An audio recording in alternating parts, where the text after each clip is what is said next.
InsyaAllah tuan-tuan, malam ni kita share sikit sebelum kita tidur malam ni.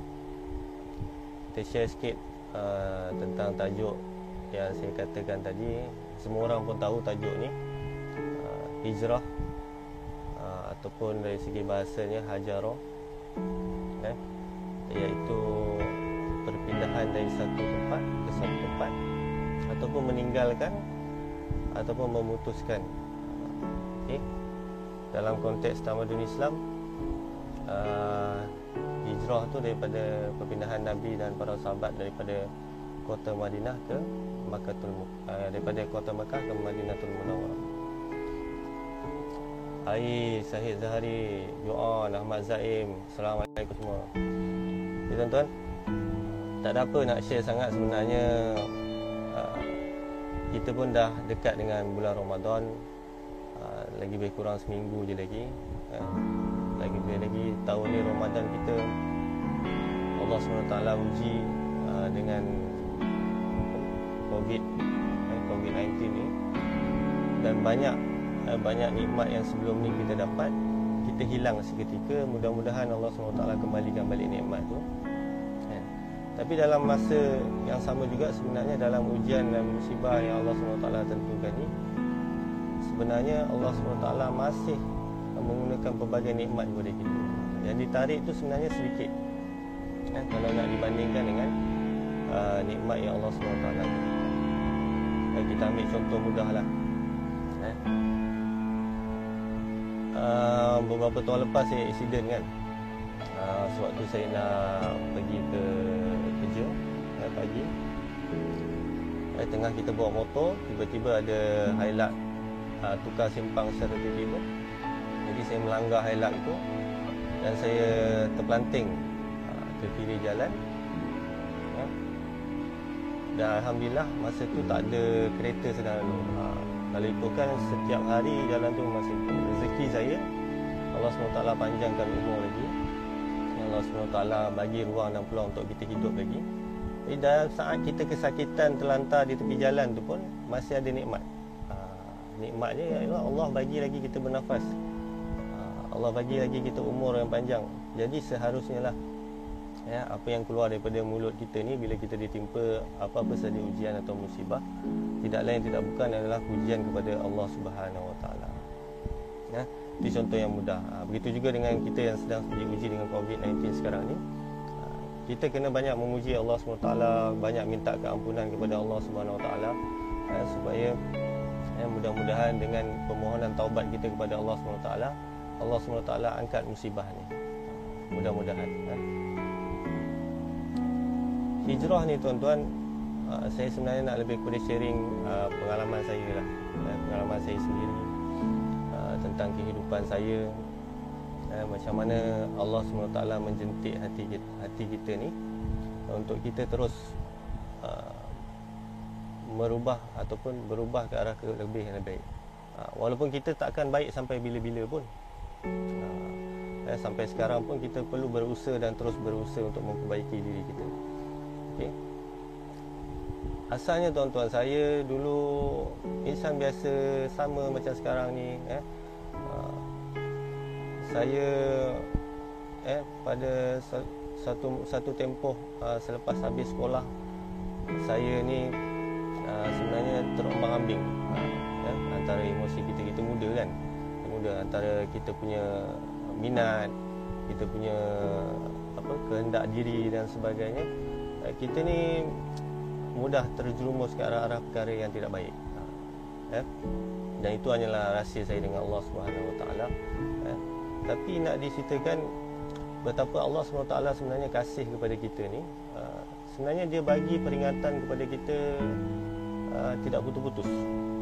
Sentiasa memberi kita panduan ataupun pimpinan yang kena, sebenarnya kalau kita tak amati benda tu, kita tak nampak. Apa pun sebenarnya kalau kita banyakkan muhasabah diri, insya-Allah kita nampak Allah SWT sebenarnya dah sediakan peringatan untuk kita menempuh jalan tu. Kadang-kadang ilmu tu ada tuan-tuan. Kita semua ni lah, ilmu tu ada. Masa kita sekolah rendah, kita belajar solat tu apa. kita belajar perkara-perkara asas fardu ain. Tapi bila kita meningkat dewasa, kita disibukkan, dilalaikan dengan pelbagai perkara, kita kadang-kadang tewas. Tapi tuan-tuan, manusia ni memang sifat dia akan melakukan kesalahan. Okay? Dia akan terus melakukan kesalahan. Dan sampai bila pun kita tetap akan melakukan kesalahan. Cumanya dalam kita melakukan kesalahan tu, kita kena bina satu rasa dalam diri kita. Kita kena bina dalam diri kita ni, maksudnya aku nak berubah, aku nak meninggalkan kesalahan, aku benci kesalahan, tapi aku belum mampu lagi dan aku kena berusaha. Dan kekuatan tu tidak lain dan tidak bukan hanyalah datang daripada Allah Subhanahu Wa Taala dan kesungguhan dan azam kita yang tinggi. Dan perkara yang pertama sekali kita kena buat adalah memasang niat. Memasang niat, kemudian menggerakkan diri untuk melakukan apa yang kita niatkan tadi. InsyaAllah dengan kita mohon kekuatan daripada Allah SWT, Allah SWT akan pimpin dan bimbing kita. Berbalik kepada cerita peribadi saya, sebab tu kita terombang ambing, kita ni jauh, kita rasa kita jauh sangat dengan Allah SWT. Kita mula sibuk dengan perkara-perkara lain, ibadah wajib kita mula kita ambil ringan dan sebagainya, sehingga Allah SWT kadang-kadang hadirkan mimpi-mimpi yang sebenarnya buat kita insaf. Tapi biasalah, manusia ni kalau kita insaf, kadang kita ni sehari dua lepas tu kita jatuh balik. Itulah saya katakan tadi, yang penting kita kena ada rasa jauh dari sudut hati kita, yang kita tak suka perkara tu, kita nak meninggalkannya. Dipendekkan cerita, sampailah satu ketika pada tahun 2010, Allah SWT rezekikan saya untuk bekerja di satu tempat. Kemudian dalam ramai-ramai saya punya intake, saya masuk tu, Allah SWT temukan saya dengan rakan-rakan daripada bangsa lain juga. Okay? Dan dalam bangsa lain, ramai-ramai ni, kita kadang-kadang lepak kawan-kawan Melayu kita ni, ada seorang Chinese, perempuan Chinese, dan saya pun tidak rapat sangat dengan dia. Kemudian, dan saya tak ada apa-apa perasaan dengan dia. Sampailah pada satu ketika, sewaktu kami semua keluar untuk minum, azan maghrib berkumandang. Sewaktu azan maghrib berkumandang tu,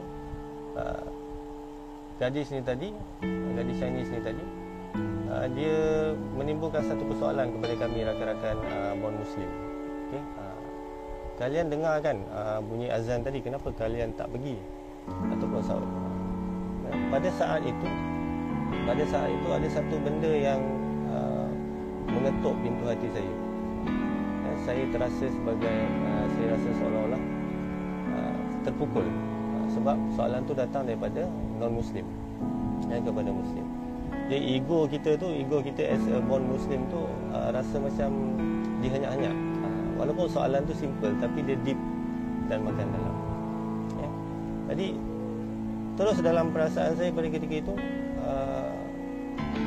saya rasa inilah orang yang saya cari dalam kehidupan saya, ataupun perempuan yang saya cari. Padahal dia belum Islam, dan dia, saya tak tahu kenapa rasa tu begitu kuat ketika itu. Tapi saya terus, mulai saat itu saya tak boleh berhenti untuk berfikir pasal perkara itu. Jadi sampailah beberapa hari kemudian, pada ketika itu sebenarnya gadis tu dalam keadaan rusing, sebab dia, bapaknya tengah sakit tenat. Dan mudah cerita, sebenarnya gadis tu adalah isteri saya sekarang. Pada ketika itu, bapa ataupun mendiang bapa mertua saya ni sedang sakit tenat kerana kanser. Jadi waktu itu, maksud sebelum itu, maksudnya isteri saya dalam keadaan yang sedih dan sebagainya. Dalam 2-3 hari itu, dia balik ke kampung halaman. Dan saya didatangkan oleh Allah SWT dengan mimpi kepada dia. Dan dalam masa yang sama juga, nak dijadikan cerita, Allah SWT adakan mimpi juga kepada isteri saya, menghantar gambaran saya kepada dia. Jadi kita masing-masing tak tahu kenapa, dan bila kita fikir dan renung kembali, sudah tentulah itu semua urusan Allah SWT dan rahsia Allah SWT. Allah SWT saja yang maha mengetahui. Okay? Kemudian apabila saya tidak senang duduk 2-3 hari itu, saya mesej dia pada malam sebelum mendiang ataupun ayah mertua saya ini meninggal. Saya mesej kepada isteri saya ketika itu, rakan saya yang saya tak rapat pun, saya mesej kepada dia, saya kata apa pun jadi, bersabar, kemudian awak balik nanti saya ada sesuatu nak cakap dengan awak. Okey. Jadi dia pun menjawab, okey, baik. Keesokan harinya, lebih kurang pukul 7 macam tu, selepas subuh saya rasa, pagi, saya tak ingat pukul berapa. Pagi saya dapat mesej daripada dia, yang ayah kepada isteri saya sudah meninggal dunia pada ketika itu, dan dia dalam keadaan yang sedih. Jadi saya pun ucapkan takziah kepada dia dan saya minta dia bersabar. Selalunya kalau dah ke kematian ni, lebih kurang seminggu jugalah akan berada di kampung untuk menguruskan pengebumian dan sebagainya. Okay. Alhamdulillah tuan-tuan, siapa yang baru masuk boleh share, tak ada masalah. Kita sharing-sharing tanda kita kasih sama kita. Mudah-mudahan ada manfaat, mudah-mudahan ada ibrah daripada perkongsian saya ini. Kemudian tak lama lepas tu, isteri saya pun ketika itu, belum isteri lah, ketika itu balik ke sini, dan saya nyatakan hasrat saya. Saya ceritakan kepada dia apa yang saya nak dalam kehidupan saya, dan saya ini bagaimana orangnya, tanpa dia pun faham sebenarnya apa niat sebenar saya.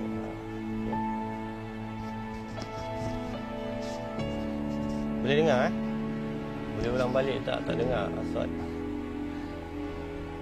Boleh dengar suara saya? Minta respon. Okey. Kemudian bila isteri saya pulang ke Kuala Lumpur, saya pun berjumpa dengan dia. Dan saya terus menyatakan hasrat saya dengan satu keyakinan yang saya sudah dapat. Saya nyatakan hasrat kepada isteri saya yang saya nak ambil dia sebagai isteri saya. Saya pun tak tahu kenapa pada ketika itu saya jadi begitu yakin seperti itu. Padahal saya baru kenal dia tak lama. Saya tak kenal dia, latar belakang dia dan sebagainya. Kemudian Waalaikumsalam Wan. Lama tak jumpa Wan. Orang baik juga ni dulu masa kerja di Softbox. Balik pada cerita saya tadi, bila saya menyatakan hasrat untuk memperisterikan dia, saya minta dia berfikir dulu, dan tak perlu bagi jawapan, tidak perlu bagi jawapan sekarang. Jadi tiba-tiba dia diam, dan dalam tak sampai 1 minit pun, dalam beberapa second dia kata dia setuju. Dia setuju dan saya jadi tergamam lah. Saya jadi tergamam dan saya kata okey, baik, kalau macam tu kita usahakan.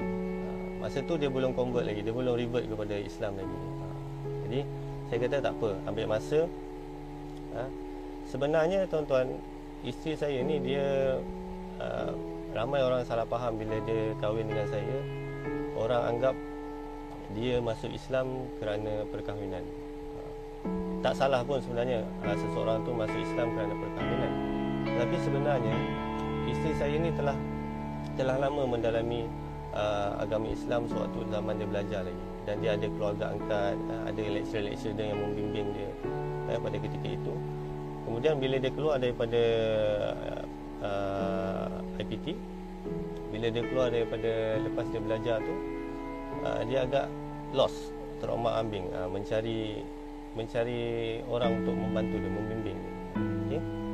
Jadi barulah saya tahu cerita yang sebenarnya dia memang sudah mendalami Islam. Jadi niat kami pada ketika itu, niat saya untuk memperistikan dia tidak lain tidak bukan adalah kerana saya terpanggil ataupun jauh di sudut hati saya sebenarnya saya mahukan seseorang yang mahukan Allah Subhanahu Wa Taala dalam kehidupannya dan mahu berusaha untuk mendekati Allah Subhanahu Wa Taala. Saya rasa dengan itu saya boleh mendapat satu kekuatan untuk saya juga merubah diri saya ke arah yang lebih baik. Sebab kita masing-masing tahu kelemahan kita, tuan-tuan. Jadi saya ambil itu sebagai satu cabaran kepada diri saya. Saya akan cuba bimbing diri dia dan saya akan cuba bimbing diri saya juga dalam masa yang sama untuk saling buat menguat. Dan saya katakan kepada isteri saya tidak sempurna, kita semua tidak sempurna. Apa yang lepas tu lepas. Yang penting sekarang ni kita mulakan satu kehidupan, perjalanan hijrah kita ke arah yang lebih baik. Jadi pada ketika itu dalam masa setahun kami merancang. Pada ketika itu tak lama lepas tu isteri saya pun dapat kekuatan, diberi kekuatan. Saya tak pernah paksa dia untuk memeluk Islam, nak cepat kahwin dan sebagainya. Semuanya keputusan dia. Biarkan dia yang buat keputusan. Jadi dalam masa perkenalan kita tu, dalam masa beberapa bulan, dia dapat kekuatan untuk mengucap 2 kalimah syahadah secara rasmi. Walaupun sebenarnya dia telah mengucap 2 kalimah syahadah, tapi bukan secara berdaftar dan ada documentation dan sebagainya. Maksudnya jiwa dia tu sebenarnya dia dah Islam. Cumanya dari sudut kita punya documentation dan sebagainya, itu belum lagi. Jadi dia pun jumpa pegawai dia bagi tahu saya pun buntu juga. Saya tak tahu macam mana kalau ada orang nak masuk Islam ni kita nak buat apa dan sebagainya. Saya pun buntu. Jadi itu antara ujian pertama saya lah. Di samping saya nak bimbing dia tentang perkara-perkara lain, saya dalam masa sama pun tukar kanting juga nak mencari ilmu untuk diri saya, supaya saya takut sebenarnya nak buat, nak menyampaikan sesuatu tu, saya takut saya menyampaikan sesuatu yang salah. Okay? Ambil masa untuk kita membina satu keyakinan dalam diri kita tu. Apatah lagi sebenarnya yang menakutkan kita itu adalah sebab kita membawa imej agama yang suci tu, agama yang Allah SWT redha ni, iaitu Islam. Jadi kita tak nak orang salah faham ataupun salah anggap dengan agama. Kita takut. Walaupun dulu kehidupan kita yang lalu semua sampai sekarang ni pun mungkin ada akhlak kita, perangai-perangai kita yang mungkin bila orang non-Muslim tengok rasa macam tak kena lah kan, tak kena. Jadi kita dalam masa yang sama kena berusaha untuk memperbaiki diri kita. Jadi tak lama lepas tu isteri saya pun saya kata dengan dia, cubalah tanya satu pegawai, satu orang ni di tempat kerja saya, mungkin dia boleh bantu. Jadi dia pun tolong, hamba Allah tu tolong, dan diorang arrangekan upacara pengislaman tu. Mereka jemput ustaz datang ke bahagian pejabat, kemudian buat satu majlis yang mudah, yang dihadiri oleh pengarah dan sebagainya. Kemudian dia mengucapkan 2 kalimah syahadah. Pada ketika itu saya rasa sebab dan saya rasa tak percaya. Satu benda yang saya tengah berhadapan dengan, benda bagi saya itu benda yang besar. Benda yang besar, orang masuk Islam dan kita dah janji kita nak kahwin, kita akan cuba bimbing dia. Bukan satu benda yang mudah bagi saya. Satu benda yang bagi saya bebanannya sangat berat pada ketika itu. Tapi saya terus mohon pada Allah SWT untuk beri kekuatan pada saya, untuk bimbing dia dan beri kekuatan pada dia untuk istiqamah. Dan alhamdulillah dalam masa beberapa bulan juga lepas tu, dia dengan sendirinya nak memakai tudung. Saya tak pernah paksa dia untuk pakai tudung dalam tempoh perkenalan kami sebelum dia berkahwin dengan saya. Jadi alhamdulillah Allah SWT mudahkan. Allah SWT pandu dia untuk dipakai tudung. Tuan-tuan bayangkan kita yang born Muslim ni pun minta maaf cakap kan, kadang-kadang kita nak buat satu perkara yang benda tu dalam agama kita benda yang biasa lah bagi kita. Kita as a Muslim, Muhammad Saifuddin, ya betul Abang Asif, baru approve ni. Okay. Kita as a Muslim, born Muslim pun kadang-kadang kita nak buat satu benda yang menzahirkan imej agama tu sendiri, kita rasa malu. Kita takut riak, kita takut tu dan sebagainya, kita takut orang pandang kita dan sebagainya. Sedangkan kita ni Muslim, sepatutnya kita berbangga dengan imej tu, kita berbangga dengan menunjukkan akhlak Islam tu, berbangga menunjukkan gambaran seorang Islam tu. Tapi kita kadang-kadang ditipu oleh diri kita, hawa nafsu kita dan syaitan. Jangan riak. Sebenarnya riak ni bukan perkara yang mudah kita nak cakap orang tu riak, orang riak. Ini soal perkara hati, dan riak ni kita kena lawan. Sama juga dengan hasad, perkara-perkara lain, ujub, takbur dan sebagainya. Perkara yang kita kena terus-menerus lawan di dalam hati kita supaya perjuangan tu kita kena faham sampai kita mati. Dia tak ada satu orang tu dia boleh menguasai marah tu sampai bila-bila dia tidak marah. Okay? Jadi dia usaha dia kena terus-menerus sampailah kita ke akhir hayat. Itulah ujian kita di atas dunia ni. Jadi berbalik kepada cerita isteri saya tadi, selepas dia pakai tudung, fasa yang seterusnya. Jadi kita kena memandang tau, usaha yang mereka lakukan ni, para mu'alaf ni, walaupun kecil, kita kadang-kadang masyarakat kita kena cuba. Saya pun belajar benda tu. Saya belajar benda tu. Kita kena berusaha untuk meraihkan dan memberi harapan kepada orang, sokongan kepada orang, dalam konteks kemampuan orang tu sendiri, bukan kemampuan kita. Kadang-kadang kita bila orang minat Islam je terus cerita pasal sunat kan. Orang masuk Islam pakai tudung. Kita kena bina kefahaman yang betul dulu. Yang pertama, saya share kepada tuan, bukan tuan-tuan dan puan-puan, bukan maksud saya yang baik. Apa yang saya tahu, saya sharekan supaya mudah-mudahan tuan-tuan pula boleh share kepada orang lain. Perkara yang asas sebenarnya kita perlu bimbing mereka, para mu'alaf, adalah akidah, kefahaman mereka, itikad mereka kepada Allah SWT dan Nabi Muhammad SAW. Kemudian betulkan yang biasa dulu. Biasa Islam kita, solat 5 waktu. Sama juga kita yang bermuslim, kalau dulu kita jauh, sekarang kita nak cuba mendekat kepada Allah SWT, jangan tengok benda lain dulu. Kita taubat kepada Allah SWT, betulkan solat kita. InsyaAllah Allah akan bimbing. Kemudian tak lama lepas tu, fasa yang seterusnya adalah macam mana nak bagi tahu ibu mertua saya sekarang lah pada ketika itu, dengan baru kematian suami, kemudian anak baru masuk Islam. Itu tamparan yang hebat bagi ibu mertua saya sekarang. Anak perempuan satu-satunya daripada 3 beradik. Kemudian dah lah anaknya masuk Islam, sekarang anaknya nak kahwin pula dengan orang Melayu.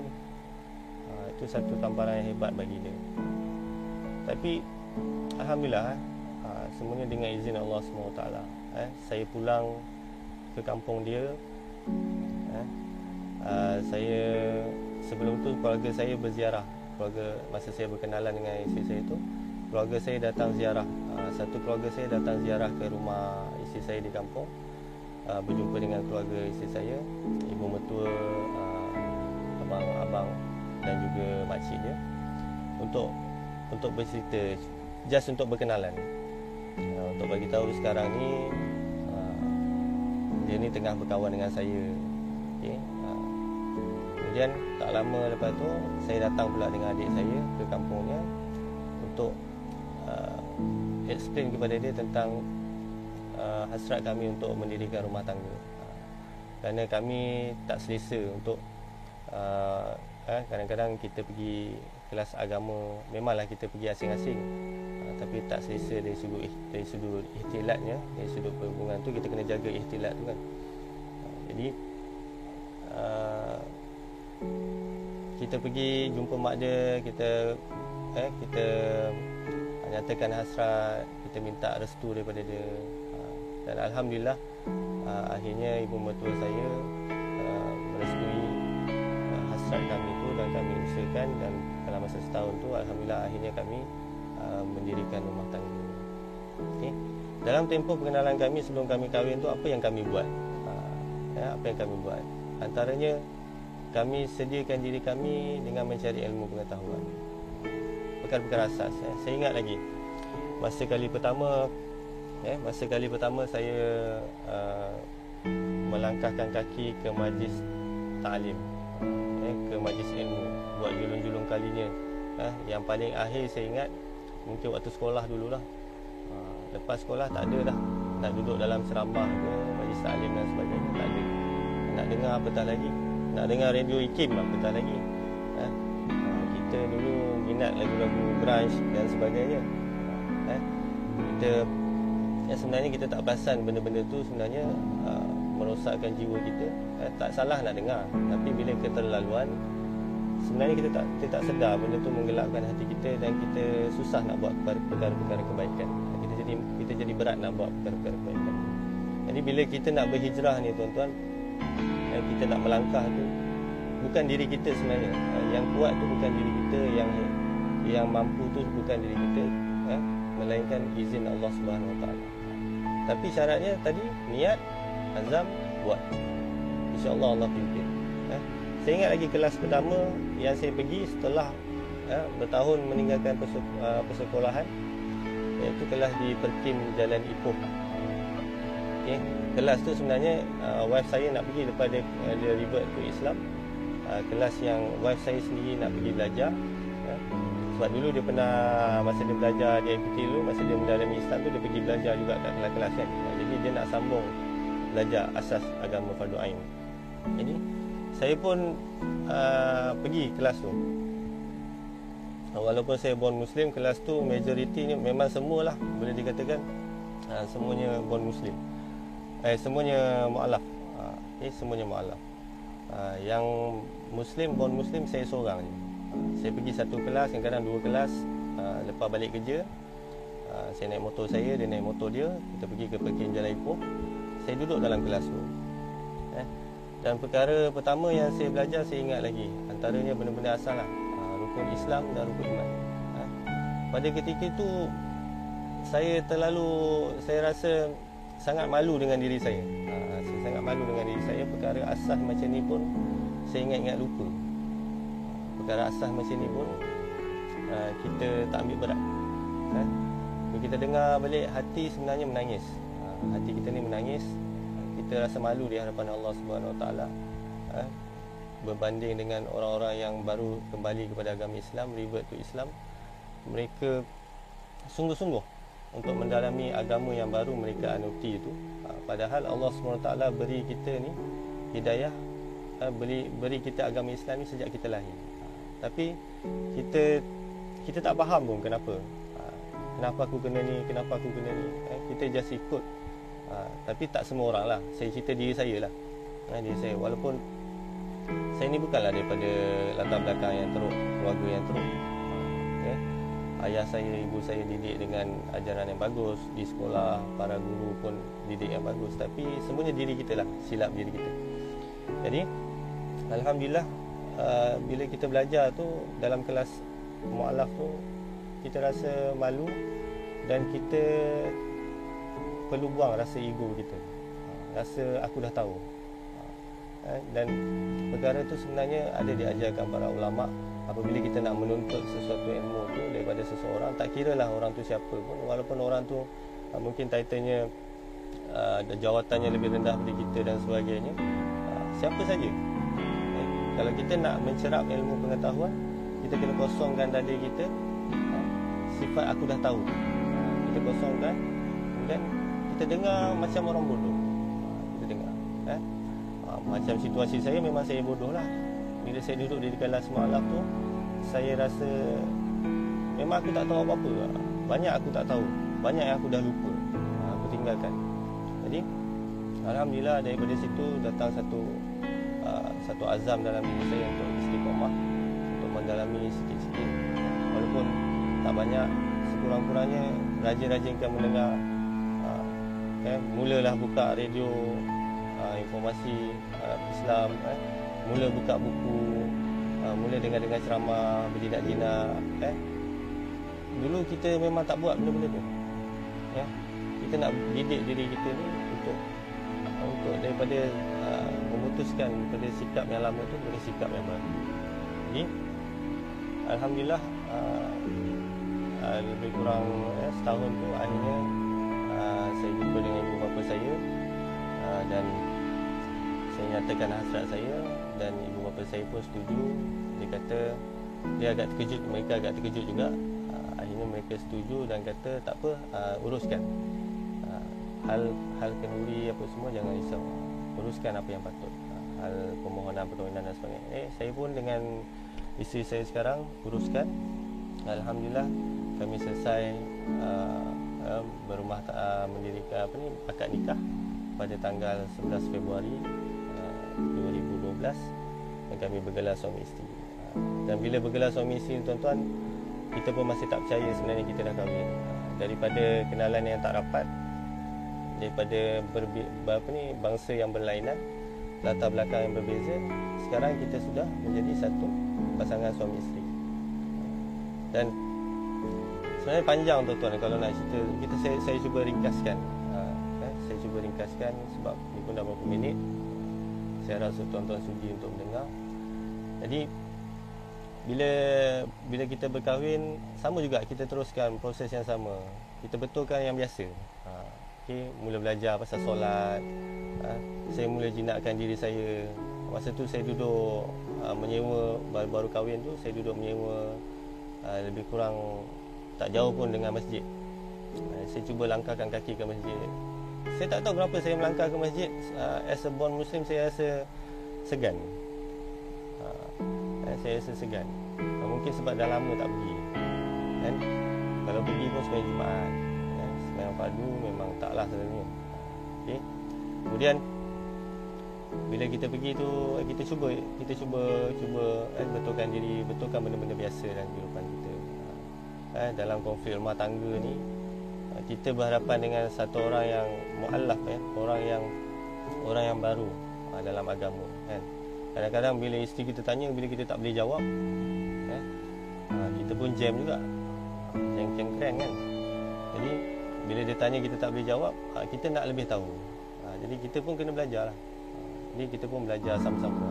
Konsep saya dengan isteri saya, kita sama-sama belajar. Jangan harap saya ni pandai semua. Kita sama-sama belajar, kita sama-sama perbaiki diri kita. InsyaAllah Allah SWT akan bimbing kita. Jadi alhamdulillah, dalam perkahwinan ni Allah SWT bagi saya peluang untuk saya belajar dan lihat dan rasa banyak perkara. Antaranya bila kita kahwin campur ni, tuan-tuan, saya ni daripada kecil jarang nak bercampur dengan bangsa lain. Kalau ada pun sekolah rendah dulu adalah. Saya ingat kawan kelas saya Sarabana dengan apa-apa. Adalah satu dua Chinese. Kita tak ada bertegur. Kita mostly memang kawan kita semua Muslim. Muslim dan Melayu lah dalam Malaysia ni, kan. Kita tahu Muslim tu Melayu, Melayu tu Muslim. Tapi sebenarnya ada lagi bangsa-bangsa lain yang Muslim juga.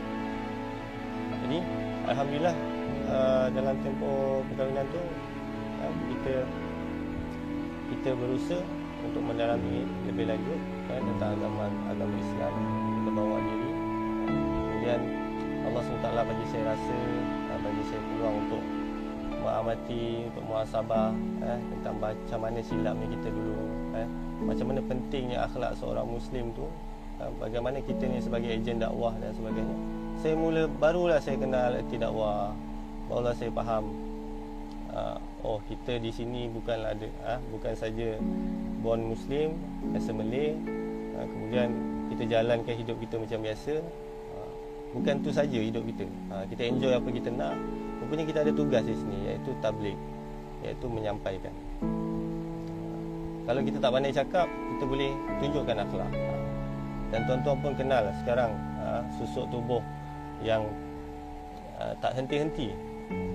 Banyak lagi asatizah yang lain, mungkin selama ni tak di-highlight, tapi ramai lagi Tapi kita boleh jadikan contoh lah.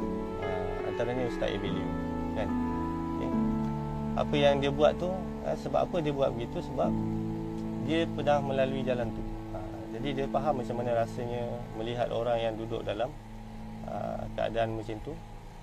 Kemudian dia dah dapat nikmat Islam tu, dia nak orang semua dapat nikmat Islam tu. Begitu juga dengan kita lah. Jadi macam saya dapat rasa macam mana orang yang kita sayang, dalam konteks sekarang ni, bila saya dah kahwin dengan mu'alaf ni, orang yang bangsa Cina, macam mana saya nak datang ke rumah Chinese yang saya tak biasa. Saya nak balik ke rumah mertua saya, ada anjing dekat luar, dekat dalam ada tokong, ada tempat semayang diorang. Jadi saya kena paksa diri saya untuk untuk terima keadaan tu, sebab saya dah kahwin campur. Jadi saya kena biasakan diri saya. Orang rumah saya pula, dia kena biasakan diri dia dengan masyarakat Melayu, macam mana kita punya budaya dan sebagainya. Saya pun kena biasakan. Dan saya dapat rasa macam mana bila kita pergi funeral non-Muslim, atuk orang rumah saya sendiri, tahun yang terbaru nenek dia meninggal dunia, duduk dalam khalayak yang non-Muslim semua, kita saja Muslim, duduk dalam majlis yang 3-4 hari, duduk di rumah, ada mayat dalam rumah kita, kan, ada keranda dan sebagainya. Orang buat upacara penguburan dan sebagainya. Kita ikut sampai kepada tempat pembakaran dan sebagainya. Allah bagi kita peluang untuk rasa benda tu. Dan saya rasa bersyukur sangat Allah SWT pilih saya untuk rasa benda ni. Sekurang-kurangnya saya boleh share kepada kawan-kawan saya boleh share kepada siapa sajalah dalam kehidupan saya. Betapa pentingnya sebenarnya kita sebagai Muslim ni menjadi ejen untuk sekurang-kurangnya kita tunjukkan akhlak yang baik. Jadi, saya bukan cakap saya ni baik dan sebagainya. Saya ni masih lagi cuba untuk berusaha memperbaiki diri saya dari semasa ke semasa, begitu dengan isteri saya. Tak ada yang sempurna dalam kehidupan kita ni. Saya mohon doa daripada tuan-tuan dan puan-puan, doakan kami istiqamah. Saya doakan tuan-tuan dan puan-puan istiqamah dalam apa saja yang tuan-tuan lakukan, perkara-perkara kebaikan, dan kita cuba hijrah mungkin daripada keselesaan kita sebelum ni, daripada apa yang kita rasa inilah kehidupan, kepada kehidupan yang sebenarnya ada maksud, ada tugas. Islam tu sendiri maksudnya dari sudut bahasa adalah sejahtera. Dari sudut syaraknya iaitu pengabdian tunduk patuh, total submission kepada Allah Subhanahu Wa Taala. Jadi kita faham erti kita ni as a Muslim, macam mana kita boleh buat dalam kapasiti kemampuan kita. Tak payah kita tak mampu buat benda-benda yang besar, kita buat benda-benda yang kita mampu. Cukup sebarkan kebaikan, yang penting tunjuk akhlak Islam tu. Okey, yang berlandaskan ajaran Islam yang sebenar lah.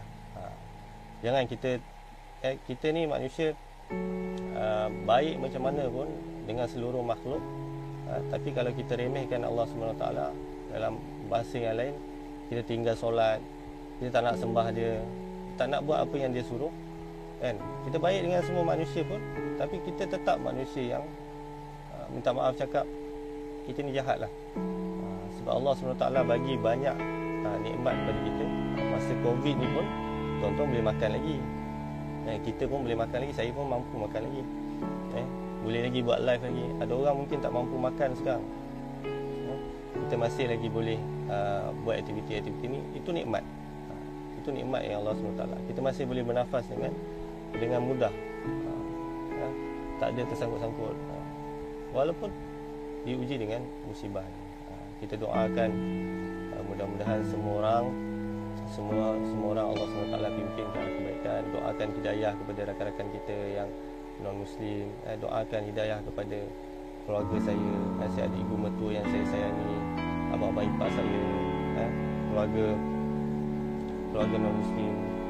Jadi kadang-kadang bila orang kutuk-kutuk Chinese dan sebagainya, saya walaupun saya Malay, saya rasa juga, saya terasa juga, bukanlah rasa macam mana, maksudnya saya ada keluarga yang saya sayang daripada bangsa lain. Jadi kita kena pandang, bukan Allah hantar kita ni lahir di Malaysia, di bumi bertuah ni dengan pelbagai bangsa dan sebagainya. Bukan Allah saja-saja hantar dan lahirkan kita di sini, mesti ada sebab. Jadi kita minta kepada Allah Subhanahu Wa Taala untuk pimpin kita, untuk sentiasa duduk dalam kebaikan. Masa saya share semalam, kita minta kepada Allah Subhanahu Wa Taala kita dapat sabar dalam melaksanakan ketaatan, buat benda-benda yang wajib, sabar dalam meninggalkan maksiat, tinggalkan perkara-perkara yang tak baik. Kita usahalah, kita usaha. Yang penting kita nak usaha. Kemudian kita sabar dalam menempuh ujian yang Allah SWT telah tentukan pada kita. Antara nikmat yang sebenarnya nikmat yang mungkin tuan-tuan juga boleh rasa, kan, atau ramai yang dah rasa pun, bila mana tuan-tuan satu ketika mungkin tuan-tuan pernah diuji dengan kepayahan dan sebagainya, tapi tuan-tuan punya lidah masih lagi memuji Allah SWT. Itu sebenarnya nikmat. Itu sebenarnya rezeki yang Allah SWT tentukan, dan rezeki yang Allah SWT berikan kepada orang-orang begitu. Maksudnya dalam keadaan dia diuji itu, dia masih lagi memuji Allah SWT. Beruntung orang-orang yang beriman, ketika dia diuji pun dia tahu itu baik bagi dia.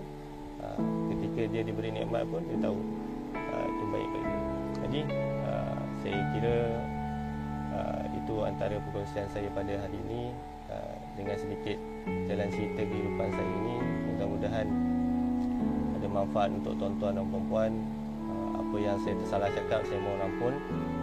Yang baik itu datang daripada Allah SWT. Yang penuh kekurangan itu datang daripada diri saya sendiri. Okey. Tuan-tuan dan puan-puan, terima kasih yang menonton. Boleh share, tak ada masalah. Kemudian tuan-tuan, saya war-warkan, saya ada buat satu page, Kas Haris page. Niatnya tak lain, mungkin nanti kita punya saya punya friend list pun akan penuh, maksimum 5,000. Mungkin nanti dah tak boleh nak kita dah tak boleh nak meluaskan lagi, kan, meluaskan lagi jaringan kawan-kawan tu. Jadi saya buat page tu, mana kawan-kawan yang ada tu bolehlah share-sharekan. Saya akan share juga dekat situ aktiviti saya dengan keluarga, camper van saya. Okay, terima kasih siapa yang add saya pasal camper van dan sebagainya. Terima kasih siapa yang masih terus bersahabat dengan saya. Ada ni Syamsuri, kawan silat saya, ada kawan office lama, ada kawan office sekarang, ada kawan sekolah, ada jiran saya, ada ramailah dalam Facebook ni, saudara mara dan sebagainya. Terima kasih kerana sudi berkawan, bersahabat dengan saya.